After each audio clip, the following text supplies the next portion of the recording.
మనల్ని కాపాడేదాన్నే మనం నాశనం చేసుకుంటే ఏమవుతుంది? వినడానికి కాస్త వింతగా ఉంది గదూ. కాని ఈరోజు మనం ఒక చిన్న కథ ద్వారా ఈ పెద్ద ప్రశ్నకు సమాధానం వెతుకుదాం. సో అసలు ఎవరైనా తమను రక్షించే వాళ్లనే నాశనం చేసుకుంటారా? ఈ ప్రశ్న మనల్ని ఒక పాత కథలోకి తీసుకెళ్తుంది. అందులో మనందరికీ ఒక పెద్ద హెచ్చరిక కూడా దాగి ఉందన్నమాట. సరే, మొదటి భాగం చూద్దాం. ప్రాణం కాపాడుకునే పరుగు. ఇక్కడ నుంచే అసలు కథ మొదలవుతుంది. ఊహించుకోండి, ఒక అడవి, కొన్ని వేట కుక్కలు ఒక మేకను తరుముతున్నాయి. పాపం, ఆ మేక ప్రాణభయంతో పరుగులు తీస్తోంది. ప్రతి అడుగులోనూ ఆందోళన, భయం. అలా పరుగెడుతుండగా అదృష్టవశాత్తు దానికి ఒక దట్టమైన ద్రాక్షపొద కనిపించింది. ఇంకేముంది, వెంటనే ఆ పొదలో దూరి ఆకుల మధ్య దాక్కుంది. వేటకుక్కల కంట పడకుండా అమ్మయ్యా అని ఊపిరి పీల్చుకుంది. ఇక రెండవ భాగం, ఆశ్రయంలో మూర్ఖత్వం. అంతసేపు ప్రాణభయంతో పరుగెత్తింది కదా, ఇప్పుడు ప్రమాదం తప్పిపోయిందిలే అనుకుంది. కాని ఇక్కడే ఒక పెద్ద తప్పు చేసింది. ఏ ఆశ్రయమైతే తన ప్రాణాలను కాపాడిందో అదే ద్రాక్షతీగ ఆకులను తినడం మొదలుపెట్టింది. అలా అలా తన చుట్టూ ఉన్న ఆకులన్నిటినీ తినేసింది. చివరికేమైంది?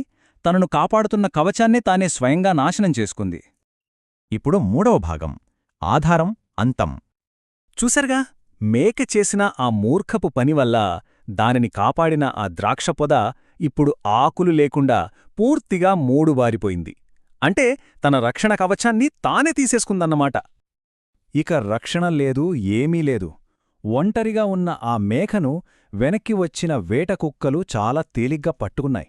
అంతే, తనను కాపాడిన ఆశ్రయాన్ని నాశనం చేసుకోవడం వల్ల పాపం ఆ మేక తన ప్రాణాలనే కోల్పోయింది. సరే, ఇక చివరి భాగానికి వచ్చాం. కథలోని నీతి.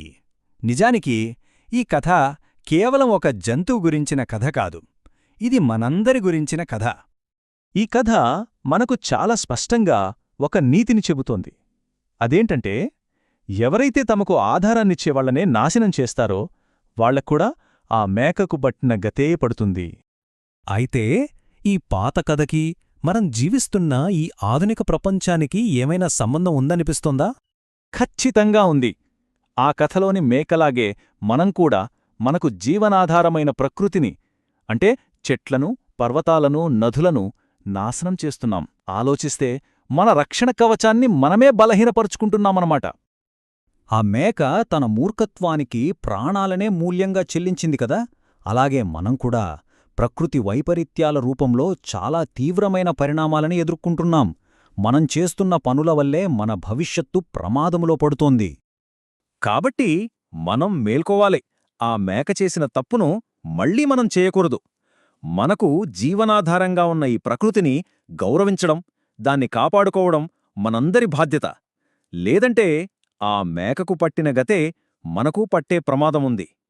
ఇది మనం గుర్తుంచుకోవాలి.